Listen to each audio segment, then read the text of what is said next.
Prayer means you're telling God what to do. You think you're God's consultant.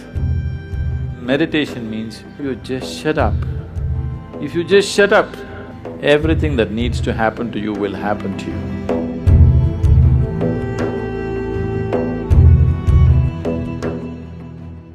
So touching that dimension which is beyond the physical means you want to touch that dimension which is the basis of the physical. When you say that which is the basis of the physical, what you're talking is that you're not interested in creation, but you're interested in the source of creation. There, if you go and stand in front of the Creator, at least there you must keep your ideas down, isn't it? Your ideas must be kept down for some time when the Creator is here, isn't it so? Isn't he the biggest idea? It's like, there was a man in Pennsylvania, where are you from? Ah. It rains, it doesn't flood there. That's why we put Seattle on the coast. Otherwise, it would flood, that place. So Pennsylvania, there was a man in Pennsylvania. Once there was a big flood and… Are you okay if there's a joke inside a joke? You're all right. The flood was beginning to happen, the water was filling up, and there was a very enthusiastic young journalist who was reporting stage by stage, hour by hour as to how the flood is progressing, Because that is journalism. Somebody is drowning, report to the world, this man is drowning, look at him drowning, take it on the video and show it to everybody how a man drowns. You don't throw the goddamn camera and get the man, no. You show the whole world how a man can drown in a flood. So, these are not the days of video cameras, only, Morse code is how the report is being filed.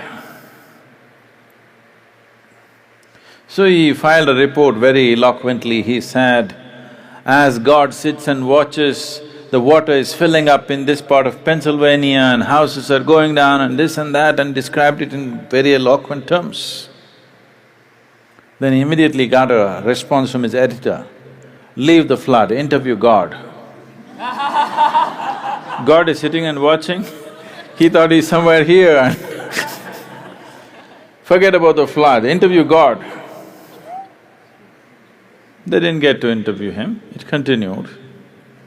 Many homes drowned, many people died, but one man survived. This man who survived went to New York City and shared among people how he survived a Pennsylvania flood where so many people died. People gathered. Then he went to Boston and talked about how he survived a Pennsylvania flood, and more people gathered. Then he came to Seattle and he shared, more people gathered. Then he started his roadshow, city to city, talking and talking about how he survived a Pennsylvania flood. He became a famous speaker in America, and then naturally, every American has to write a book within their lifespan. So he wrote a book, how he survived a Pennsylvania flood. It became famous, he spoke everywhere, and his engagements became international. He became a millionaire, sold millions of books.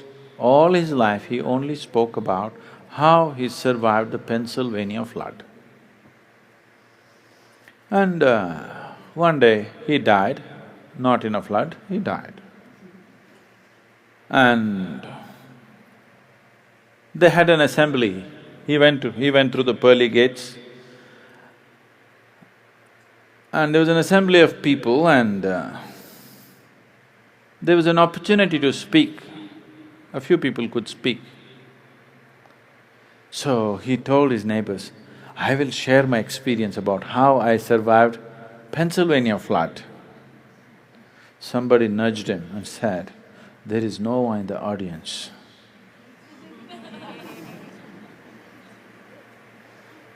Okay? So, now you don't go stand in front of that which is the basis of creation and throw your ideas at him. You are his idea. Yes? You are just a figment of his idea. If he withdraws his idea, you're gone. So you don't put your ideas. So this is the essence of meditativeness. Prayer means you're telling God what to do. You think you're God's consultant.